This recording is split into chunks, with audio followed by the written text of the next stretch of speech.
Alors Benoît, qu'est-ce que tu penses de cette Puma Gen I? Tous les atouts de la Puma avec un moteur électrique, j'ai vraiment hâte de l'essayer. Eh ben écoute, j'ai les clés, je t'emmène.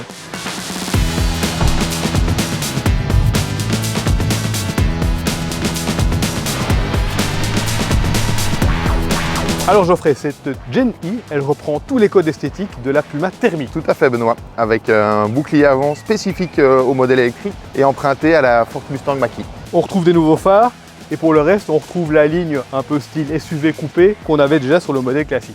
Tout à fait, avec une garde au sol qui est légèrement plus basse pour plus de stabilité. Alors Geoffrey, un atout majeur de cette Puma Gen I, c'est son coffre, avec un volume tout simplement gigantesque. Tout à fait Benoît, avec un volume total de 566 litres.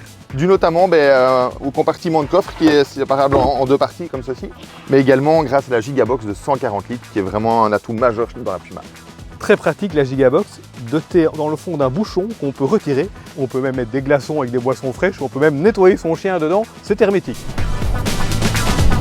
Voilà Geoffrey, nous voilà au volant de la Puma Gen I. Donc on est au volant d'un véhicule qui est assez dynamique avec un moteur qui fait 168 chevaux. Exact, c'est ça, avec des accélérations assez franches, hein, tu as pu t'en rendre compte puisqu'elle passe de 0 à 100 km/h en 8 secondes. Tout ça grâce à un poids qui est relativement contenu pour un véhicule électrique. Effectivement, on est juste en dessous des 1600 kg, à 1566 kg exactement, donc ce qui lui confère tout son dynamisme. Quelle est l'autonomie annoncée de ce véhicule? Alors en WLTP, ils annoncent 376 km et on peut aller à plus de 500 km d'autonomie en cycle urbain. Alors on a aussi deux beaux écrans dans ce véhicule. Explique-nous un peu les informations qu'on peut y retrouver. Oui, donc l'écran devant toi, un écran de 12,8 pouces, où on va retrouver toutes les informations essentielles de conduite.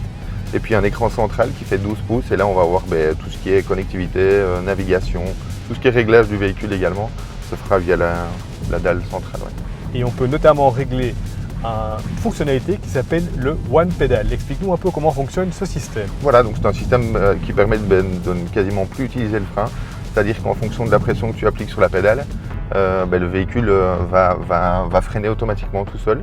Ça va permettre également de récupérer de l'énergie au freinage, ce qui est très important dans un véhicule électrique. Pour prolonger son autonomie. Bien sûr. Alors ce véhicule a principalement une vocation citadine et un gros atout de cette Puma Gen I, c'est son rayon de braquage qui est vraiment très très court. On se faufile vraiment dans un trou de souris. C'est vraiment très très chouette pour la conduite en ville. Alors Benoît, ton sentiment? Écoute Geoffrey, je suis conquis. Cette voiture est canon. Et en plus de ça, il paraît qu'elle a un prix canon. On a déjà une Puma Gen I à moins de 30 000 €. 29 229. Exactement. Une aubaine pour les particuliers et pour les entreprises. Tout à fait. Et donc je vous invite vous aussi à venir réaliser un essai de la nouvelle Ford Puma Gen I dans l'une de nos concessions Steveny. Steveny.